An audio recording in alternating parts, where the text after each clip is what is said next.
So boys, Ichiban here. Some of y'all might be pretty, might get a little triggered by this video, what I'm about to talk about. And I really don't give a shit. I have my reasons why. I really don't give a shit. I really don't care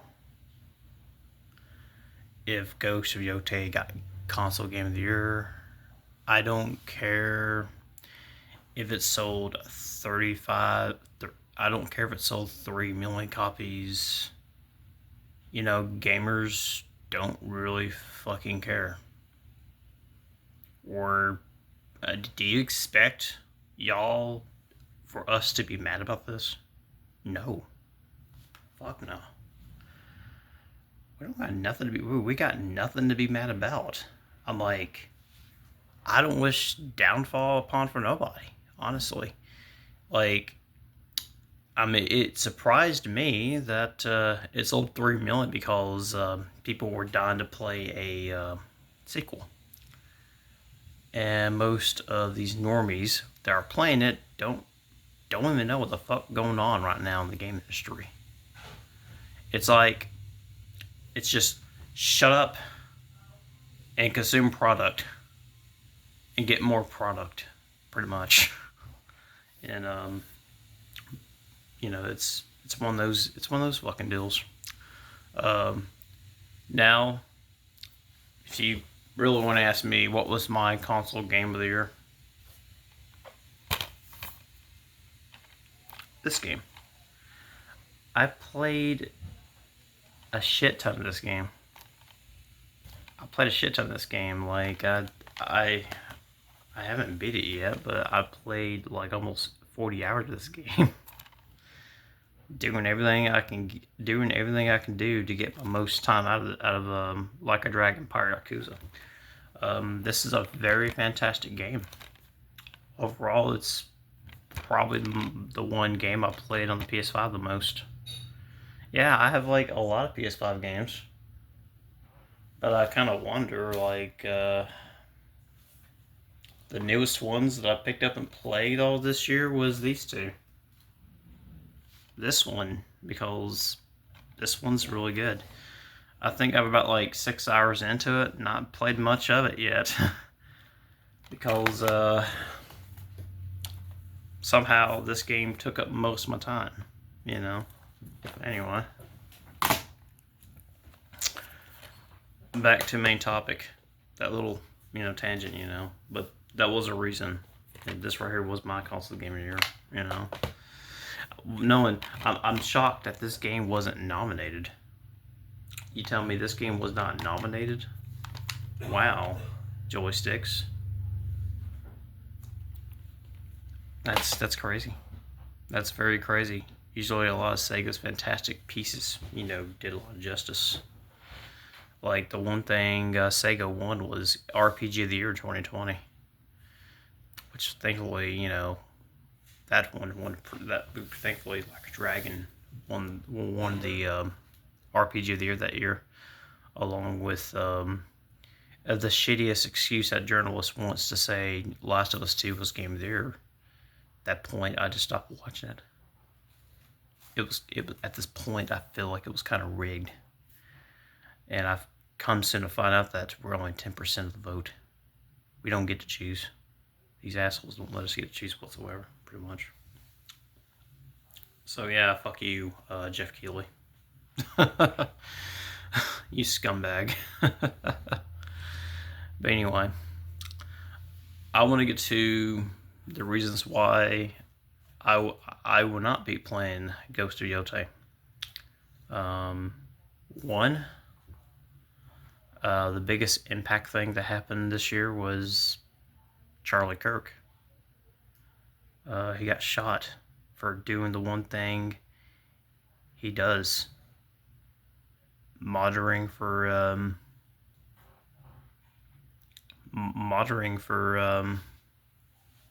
Christ, but also monitoring for free speech, man. This right here this right here is pretty much important at the end of the day, you know? This right here. I mean, you have people on the internet trying to say we're saying awful things. They just never, they never once lived in our generation in the past to know. They certainly didn't, you know. But yeah, that one person out there that spoke about his death, one of the developers at Sucker Punch games, disrespected him in a way that I can't believe he did. And yeah, that whatever the fuck that thing was, I don't know. Got fired, and definitely did deserve to get fired. Then at the end, you know, Sucker Punch Studios were against political violence, right? Well, then what the hell did you hire it in for the lead actress? She was Erica Ishii is part of Antifa. It's right everywhere. It claims, it says on her Twitter post saying she's married to Antifa. They hired a political activist. Definitely roasted bitch face. I don't care, honestly. And you know, by looking at it, I'd be like, God dang, I spend $70 and I gotta have to look at that thing all fucking day. Fuck no. Honestly, man, God no. You know, one of the reasons Charlie Disc Kirk was mocked by them, Erica Ishii, Antifa, oh gosh, you know, I don't like these groups of people. I don't like Democrats. I don't like Republicans. But the extreme version of the leftists and the far right, God, you know, those guys are totally fucking scumbags. I just absolutely hate them. These people just ruin every fucking thing. I'm in the middle of all this shit, and I don't like this shit. At the end of the day, this is what it's all about, man. Your free speech, to make everything clear here. One of the reasons why I won't be playing. That's like the second reason, you know.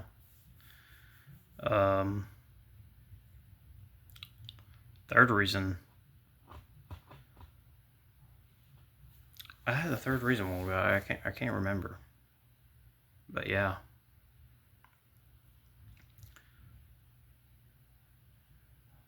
Yeah, that's all three. Yeah.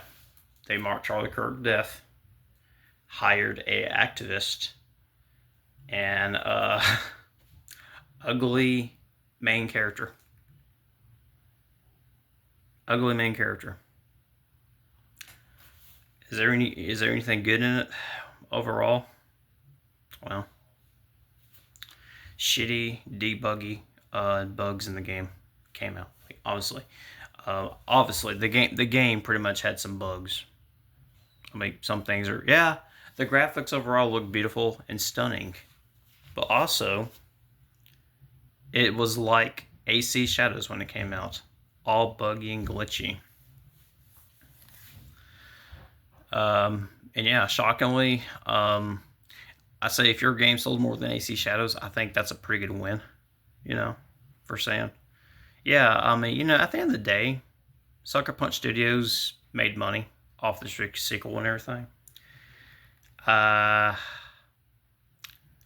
think it took long enough to sell because of the controversy going on. You see, this was kind of like the whole 2023 ordeal with Hogwarts Legacy. Have I played that game? Yes. It's fucking good. Absolutely. The thing about that game was people got so fucking offended because if you purchase that game, you're labeled as some kind of, I don't know why it's a fucking video game. It's a game where it's like, what? Can you like shut the fuck up and let me be a fucking wizard, damn it? Of Hufflepuff, Slytherin, or Gryffindor, or Ravenclaw. I don't know. Jeez. It's like they got mad over that. I remember that shit. Oh yeah, the whole J.K. Rowling thing. Yeah, I totally applaud for her sticking up for her rights, because this that's the key word right here. Free speech again, huh? So anyway, when it comes to overall, like, main character detail, I think a lot of games they need to take a lot of inspirations from this game right here.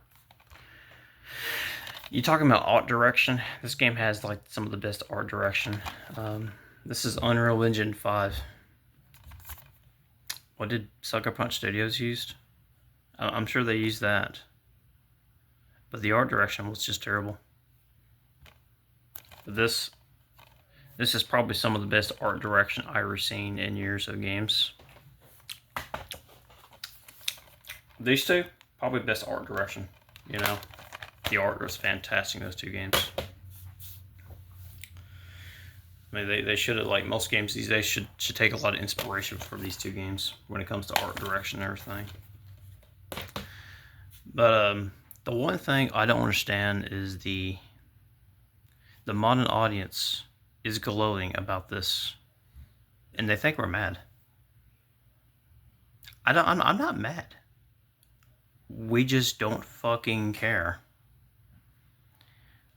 I'm like, we're not like y'all. We don't have feelings. We can easily choose and decide which game we're gonna play based on what we've seen of it. It's called voting with your fucking wallet, sir. It's something that we've been doing since last year when it comes to buying video games.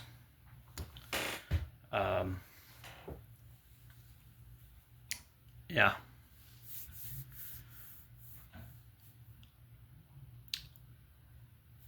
Yeah, we're not mad one. We're not mad one bit. We don't care. It's like we don't care about the woman is gay who played this character in the game. We just fucking play. This game is so good. There's no political identity in this game at all whatsoever. The lead actress happens to be gay. And for her to say that in the joysticks, in my opinion, y'all need to stop thinking that your queerness is first thing. It's not. I mean, that's not the first thing your job should be. The first thing your job should be is, how am I going to do this job? How am I going to perfect it? And at the end, you just have to like brag about, I achieved queer boy. God, that is so fucking cringe. She sounded so fucking cringe when she's on that stage. I was laughing my ass off. I was like, oh God. No, we woman, we do not care at all.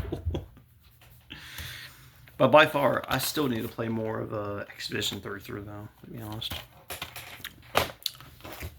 But anyway, will this be Game of the Year?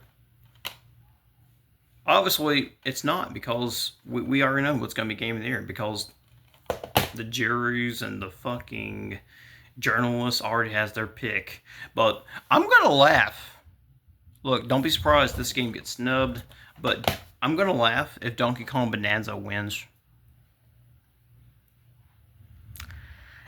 Look, Astro Boy won last year. And why the fuck did I say Astro Boy? Astrobot last year was a cover-up. Astrobot was a cover-up due to the bullshit going on last year. And Donkey Kong Banana Blitz or Bonanza is going to be this year's cover-up between the two fucking people. Because They got to make sure that, nobody gets made.